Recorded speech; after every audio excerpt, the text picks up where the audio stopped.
दोस्तों, जय हिंद, जय भारत। मैं मदन लाल आज़ाद, संस्थापक संयोजक ठगी पीड़ित जमाकर्ता परिवार और all India bike board taxi union, आज दिनांक 30 मार्च 2024 को आपके समक्ष प्रस्तुत हूँ राजधानी दिल्ली से। एक विशेष कार्य, कुछ विशेष खबरें आप सबको बताने के लिए। तमाम साथी मेरे इस वीडियो संदेश को पूरा ध्यान से सुन लेंगे, इसे ज़्यादा से ज़्यादा शेयर कर देंगे। और जिन साथियों ने अभी तक हमारे YouTube चैनल्स को सब्सक्राइब नहीं किया है, वो इन्हें सब्सक्राइब जरूर कर लेंगे और वीडियो को लाइक और कमेंट भी जरूर कर देंगे, ताकि आपको घर बैठे अपडेट मिलती रहे और आप जान सकें, समझ सकें उन सूचनाओं को, उन कानूनों को जिनके मार्फत आपका भुगतान होना है, आपके अधिकारों की रक्षा होनी है। तो ये काम तमाम साथी ज़रूर कर लेंगे। बढ़ते हैं आज की बड़ी खबर की ओर। दोस्तों, चूंकि 2024 का आम चुनाव चल रहा है, आदर्श आचार संहिता लग चुकी है, देश की सत्ता में आने को आतुर तमाम पॉलिटिकल पार्टीज, या कहें दोनों या तीनों ठग कह रहा हूँ, गठबंधन अपने अपने चुनावी घोषणा पत्रों पर काम करना आरंभ कर दिए हैं। आज केंद्रीय सत्ता में मौजूद और 2024 में नई सत्ता में आने की सबसे प्रबल दावेदार भारतीय जनता पार्टी ने अपनी इलेक्शन मैनिफेस्टो कमेटी की घोषणा कर दी है और उसका अध्यक्ष केंद्रीय रक्षा मंत्री राजनाथ सिंह जी को बनाया गया है। कन्वीनर कमेटी की वित्त मंत्री निर्मला सीतारमण जी को बनाया गया है।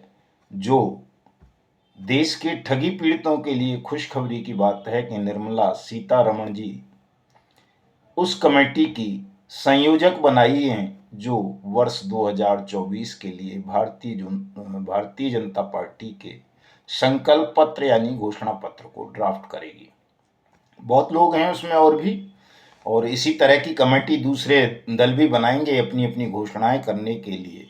तो साथियों, इस खबर को बताने के पीछे मेरा लक्ष्य ये है कि हम भारतीय जनता पार्टी के भी समर्थक हो सकते हैं। हमसे मतलब है ठगी पीड़ितों से। कोई कांग्रेस का समर्थक हो सकता है, कोई कम्युनिस्ट पार्टियों का समर्थक हो सकता है, कोई बसपा का हो सकता है, कोई सपा का हो सकता है, कोई आम आदमी पार्टी का हो सकता है, कोई आरजेडी या जेडीयू या शिवसेना का भी हो सकता है, तेलुगु देशम का हो सकता है, टीएमसी का हो सकता है, डीएमके, एडीएमके वगैरह वगैरह का भी हो सकता है। सभी तरह के लोग देश में ठगी से प्रभावित हुए हैं, ठगी का शिकार बने हैं। इसलिए हमारी संख्या दुनिया की सबसे विशालतम संख्या बन गई है। 42 करोड़ भारतीय परिवार बारी बारी से किसी न किसी ठगी प्रकरण का शिकार बने हैं। किसी न किसी, क्या कई तो ऐसे हैं इनमें जिन्हें कई कई ठग कंपनीज और क्रेडिट कोऑपरेटिव सोसाइटीज ने बारी बारी से अपनी हवस का ठगी का शिकार बनाया है। तो तमाम साथी, वैसे तो सत्तारूढ़ पार्टी को या कांग्रेस को तो तमाम लोगों को लिखना चाहिए, भले ही हम उन्हें पसंद करें या ना करें। जो भी ये घोषणा पत्र कमेटियां बनाई जा रही हैं, उनको आप सबको पत्र लिखना है और पत्र को डाक से और मेल के द्वारा भेजना है पॉलिटिकल पार्टीज को, और उसमें ये मांग करनी है कि वो अपने घोषणा पत्र में भुगतान की गारंटी के अधिकार, अनियमित जमा योजनाएं पाबंदी अधिनियम 2019 को प्रमुखता से स्थान दें और ये घोषणा करें, वचन दें देश को कि यदि वो सत्ता में आते हैं तो इस कानून का सख्ती से क्रियान्वयन करेंगे और जो भी व्यक्ति इस कानून के अंतर्गत अपने भुगतान का दावा करेगा, उसका भुगतान इस कानून के प्रावधानों के अनुसार उसकी जमा राशि का 2 से 3 गुना 180 दिन में हमारी सरकार वापस करेंगी।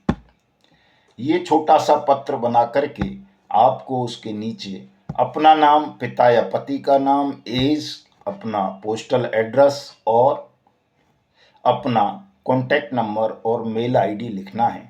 किसी कंपनी वगैरह का या सोसाइटी वगैरह का नाम देने की आवश्यकता नहीं है, केवल इतना सा दें ताकि तमाम राजनीतिक दलों को ये पता चल सके कि देश में 42 करोड़ से ज़्यादा ठगी पीड़ित हैं, और अगर हमने इनकी मांग को प्रमुखता से नहीं रखा, अपने घोषणा पत्रों में इस समस्या को गंभीरता से नहीं लिया, तो आज नहीं तो कल ये 42 करोड़ लोग देश के समूचे पॉलिटिकल सिस्टम के लिए घातक सिद्ध हो सकते हैं। ये काम तमाम साथी तत्परता से कर लेंगे। दोस्तों, आप जिस भी पार्टी के समर्थक हों, अपनी अपनी पार्टियों को भी भेजें ये पत्र। भारतीय जनता पार्टी और कांग्रेस को ज़रूर भेजें, क्योंकि ये दो मुख्य दल हैं देश में जो दोनों गठबंधनों को महागठबंधनों को लीड कर रहे हैं। तो हमारा लक्ष्य इस पत्र के पीछे अपने विषय को केंद्रीय विषय बना देना है दोस्तों। चूंकि ये मुद्दा नहीं बन पा रहा है, हम लोग उदासीनता का परिचय दे रहे हैं। मैंने कल लगाया था, एक आज भी लगाया है, कि भारतीय जनता पार्टी की तमाम राज्य इकाइयों ने, भारत सरकार ने 2019 में बाकायदा व्हाट्सएप पर एक पोस्टर बना करके लगाया था, प्रचारित प्रसारित किया था सोशल मीडिया के माध्यम से भी, और उसको भुगतान की गारंटी का नाम दिया गया। दम ठोक करके स्वयं प्रधानमंत्री जी ने बोला कि मैंने 3 लाख कंपनीज को बंद कर दिया, लेकिन हिंदुस्तान में कहीं से चूं की आवाज़ भी नहीं आई। दोस्तों, जिस कानून के अंतर्गत देश की 3 लाख कंपनीज को बैन किया गया, उसी को बट्स एक्ट 2019 बोलते हैं, the banning of unregulated deposit schemes act 2019। उसी कानून के विषय में हमारे प्रधानमंत्री कई स्थानों पर बोले, लेकिन ऐसा क्या हुआ कि अब न प्रधानमंत्री उस कानून पर बोलते हैं, बल्कि उसका नाम ही भूल गए। वो बंगाल में भी पिछले दिनों बोल रहे थे कि ईडी ने जो पैसा जब्त किया है उसे गरीबों में बांटा जाएगा, कानूनी विकल्प तलाश रहा हूं मैं। तो वो भूल गए कि उन्होंने ही खुद एक ऐसा कानून बना करके देश को दिया है जो गरीबों से लूटी हुई ठगी हुई रकम को वापस करने की गारंटी प्रदान करता है। तो ये आपको याद दिलाना है अपने कर्म से। दोस्तों, अपने लालच और आलस्य को त्याग कर, आप लालच में फंसे हुए हैं, आलसी बहुत हो गए हैं, ईमानदारी से काम नहीं करना चाहते। मैं एक बाबा को देख रहा था अभी, कोई वृंदावन का बाबा है जिससे आरएसएस प्रमुख मोहन भागवत मिलने गए। उसके 15-20 चेले चपाटे हैं, ज़्यादा नहीं है कोई, मतलब फिजिकली 15-20 ही लोग हैं, लेकिन सोशल मीडिया पर उससे करोड़ों लोग जुड़े हुए हैं, और कोई ज्ञान नहीं है, कुछ नहीं है, कोई खास बात नहीं है। लेकिन वो 15-20 चेले उसके ऐसे परम भक्त हैं कि वो दिन और रात सोशल मीडिया पर, इंस्टाग्राम पर, फेसबुक पर, व्हाट्सएप पर, यूट्यूब पर, और लटर पटर जो कुछ भी होती हैं, टेलीग्राम वगैरह, उन पर उसकी छोटी छोटी क्लिप बना करके डालते रहते हैं, दिन रात उसको प्रचारित प्रसारित करते रहते हैं, राधा और कृष्ण के नाम पर और कई सारी चीज़ों के नाम पर। तो उसकी ख्याति इतनी फैल गई उन 15-20 चेले चपाटों के कारण कि उससे स्वयं आरएसएस प्रमुख मोहन भागवत, जो देश के प्रधानमंत्री को भी आदेशित करने की शक्ति रखते हैं आज के वर्तमान समय में, वो स्वयं मिलने आए वहाँ वृंदावन। तो किस कारण से? चूंकि वो 15-20 चेले दिन और रात बिना थके बिना रुके अपने उस्ताद का, गुरु का प्रचार प्रसार महिमा मंडन करते रहते हैं। लेकिन आप 42 करोड़ होने के पश्चात भी 42 लोग देश भर में ऐसे नहीं हैं जो बिना थके बिना रुके बिना डरे इस मुद्दे का प्रचार प्रसार करें कि अनियमित जमा योजनाएं पाबंदी कानून 2019, जिसने हमें भुगतान की गारंटी का अधिकार दिया, उसे सरकार, भारतीय जनता पार्टी, संसद, तमाम विपक्षी दल क्यों भूल गए, या क्यों उसकी अनदेखी कर रहे हैं, या क्यों उस कानून का नाम लेने से डरते हैं? आपको ये काम करना होगा दोस्तों। अगर नहीं करोगे तो ये 5 साल जिस तरह से निकल गए, इस कानून को बन जाने के बाद भी बहुतायत में भुगतान नहीं हुआ, कुछ छिटपुट जगहों पे हुआ, लाख 2 लाख 3 4 5 लाख लोगों का भुगतान हो चुका है इस कानून के अंतर्गत। लेकिन जब हम 42 करोड़ की बात करते हैं तो 2 4 5 लाख लोगों का भुगतान कोई भुगतान नहीं है दोस्तों। ये तो सागर में एक बूंद के समान भी नहीं दिखता है। इसलिए अगर इस मुद्दे को आपने केंद्रीय विषय नहीं बनाया, इस पर दिन रात काम नहीं किया दोस्तों, तो आने वाले 5 साल में भी सरकार किसी की भी बन जाए, वो इस कानून पर काम नहीं करेगी। अगर इस कानून पर काम करवाना है, अपना भुगतान लेना है, तो आपको सबको स्वयं जुटना पड़ेगा। मैं भारतीय जनता पार्टी का समर्थन कर रहा हूं, हमारा संगठन भारतीय जनता पार्टी का समर्थन कर रहा है। हम इस विषय को लेकर दिन रात लगातार लगे हुए हैं। तमाम भाजपा के शीर्ष नेतृत्व से, छोटे नेताओं से, सबसे नमो ऐप के द्वारा, मेल के द्वारा, इंटरनेट के द्वारा, अन्य साइटों के द्वारा आप देखते रहते होंगे।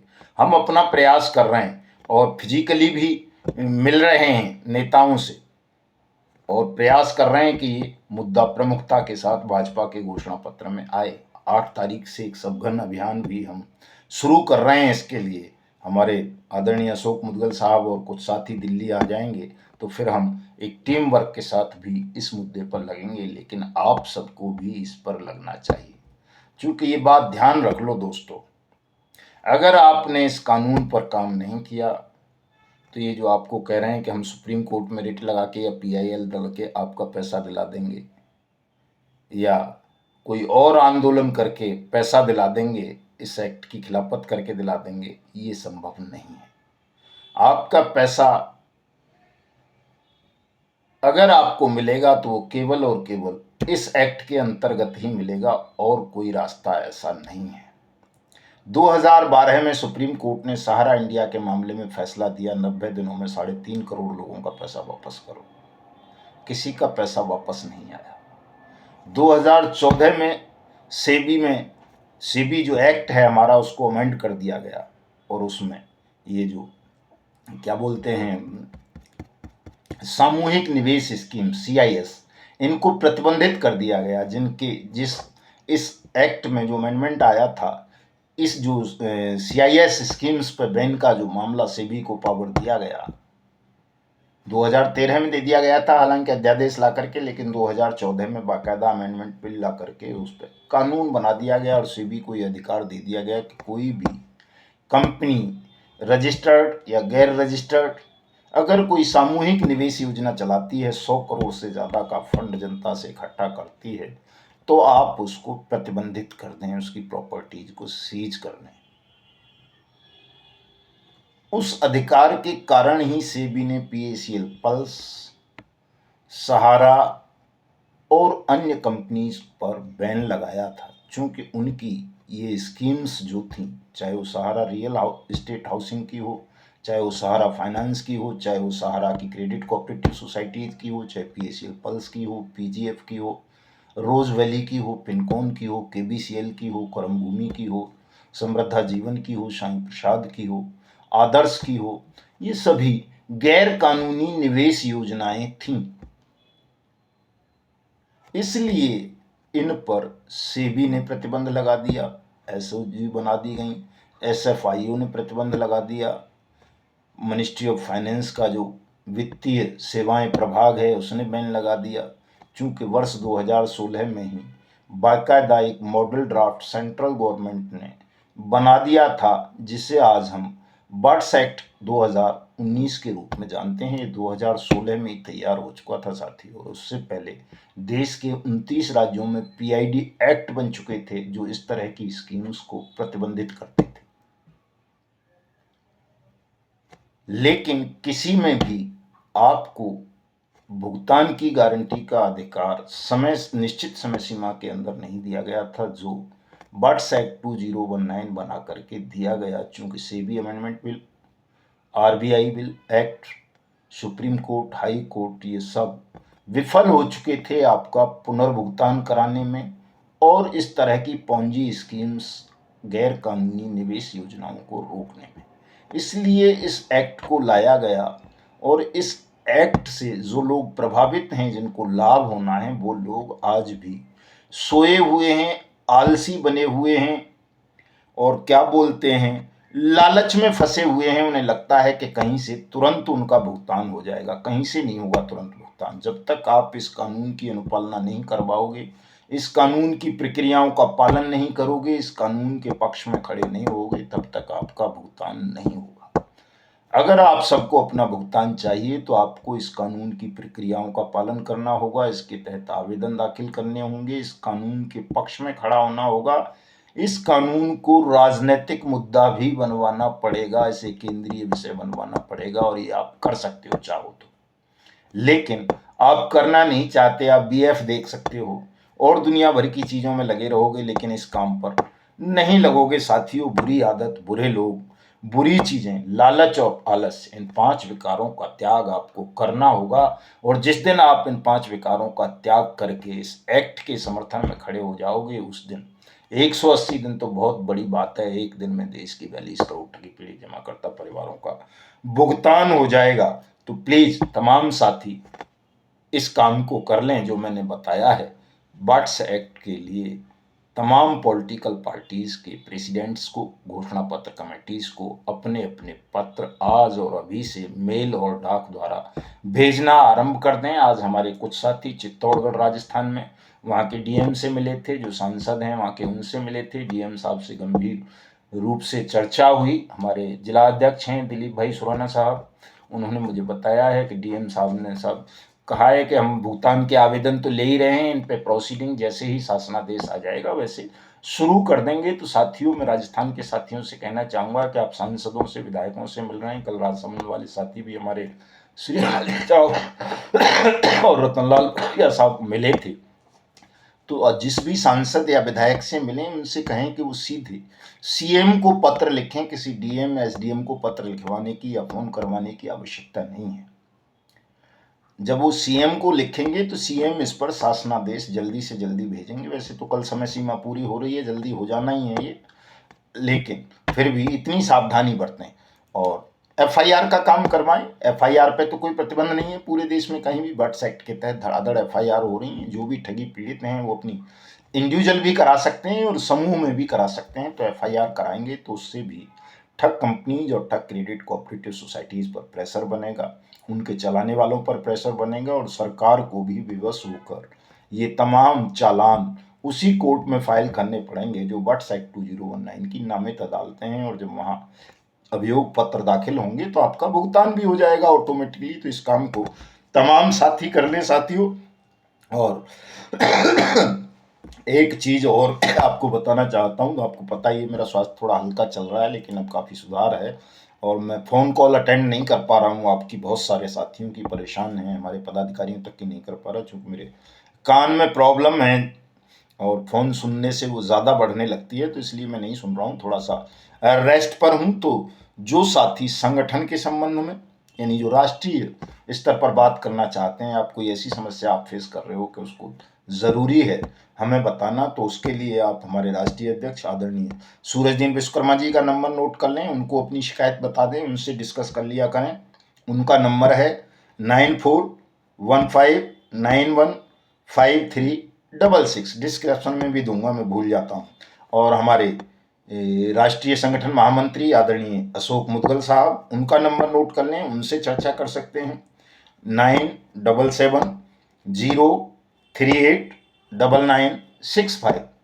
कुछ साथी कानूनी विमर्श भी करना चाहते हैं, तो ऐसे साथी जो कानूनी चर्चा करना चाहते हैं, जो कानूनी पहलू जानना चाहते हैं, या हमारी फर्म की कानूनी सेवाएं लेकर के अपना इंडिविजुअल मुकदमा बट्स एक्ट के अंतर्गत दायर करवाना चाहते हैं, तो वो हमारे राष्ट्रीय विधिक सलाहकार एडवोकेट चौधरी रामस्वरूप जी का नंबर नोट कर लें, उनसे बात कर सकते हैं। 8368225207। और कोई ऐसे साथी हों जहां अधिकारी कोई गड़बड़ी कर रहे हैं, आपकी बात नहीं सुन रहे, आवेदन नहीं ले रहे हैं, तो ऐसे साथी मुझे व्हाट्सएप पर मैसेज लिख करके डाल दिया करें पर्सनल पर, मैं उसे देखूंगा और संबंधित अधिकारियों से बात करके या उनको मैसेज भेजकर, पत्र भेजकर आपकी समस्या का समाधान कराऊंगा। फोन ज़्यादा साथी अभी फिलहाल ना करें। थोड़ा सा, वैसे तो आराम तो नहीं है कि आराम दे दोगे आप लोग, लेकिन फिर भी थोड़ा सा रहम करें, साथी फ़ोन ज़्यादा ना करें। मैंने नंबर बता दिए हैं, डिस्क्रिप्शन में दे दूंगा, उनसे बात कर लिया करें। और घबराने की कोई बात नहीं है, तनाव भी नहीं लेना है किसी साथी को। मैं धीरे धीरे पूरी तरह स्वस्थ होता जा रहा हूं, और जैसा कि मैंने आपको सबको वचन दिया है, संकल्प लिया है कि आप सबका भुगतान कराएंगे और हिंदुस्तान को ठगमुक्त बेईमान रहित राष्ट्र राज्य के रूप में स्थापित कराएंगे। ये दोनों काम हम आपको करके देंगे। बिल्कुल भी तनाव नहीं लेना है किसी भी साथी को। सब कुछ ठीक होगा, जैसा बताया जाए वैसा करते रहा करें, तन्मयता के साथ, ईमानदारी के साथ, और संगठन को बड़ा करें। मैंने कल भी बताया था कि संगठन को बड़ा करना बहुत ज़रूरी है। शक्ति का संकलन आपने कर लिया तो तमाम पॉलिटिकल पार्टीज, तमाम सरकारें, पूरा सिस्टम आपकी बात सुनेगा, आपके विषय पर गंभीरता से काम करेगा, आपका भुगतान करेगा। और अगर आपने अपनी शक्ति को खंडित रखा, खंड खंड कर दिया, संकलन नहीं किया, एकजुट नहीं हुई, अपनी पीड़ा को सामूहिक स्वर नहीं दिया, इस एक्ट का प्रचार प्रसार नहीं कर सके, तो साथियों निश्चित रूप से आप पुनः ठगे जाओगे, धोखा होगा, आपका भुगतान नहीं होगा। इसलिए तमाम साथी संगठन को भी बड़ा करें, नए साथियों को मेंबर्स बनाएं, संगठन से जोड़ें, उन्हें बताएं संगठन के विषय में, संगठन के मोटिव के विषय में, उनके काम के विषय में। और जिला, राज्य, तहसील स्तर पर संगठन की शाखाएं स्थापित करें, ब्रांच कार्यालय खोलें, ताकि आप अपने अपने क्षेत्र के ठगी पीड़ितों का भुगतान करवाने में उनकी सहायता कर सकें। तो आज रात को लाइव होने का मैंने कहा है, फेसबुक पे लाइव रहूँगा। जो साथी यूट्यूब वगैरह पे नहीं होते, व्हाट्सएप वगैरह पे नहीं होते, कई साथी फेसबुक पे ही हैं, तो फेसबुक पर जुड़ जाइए।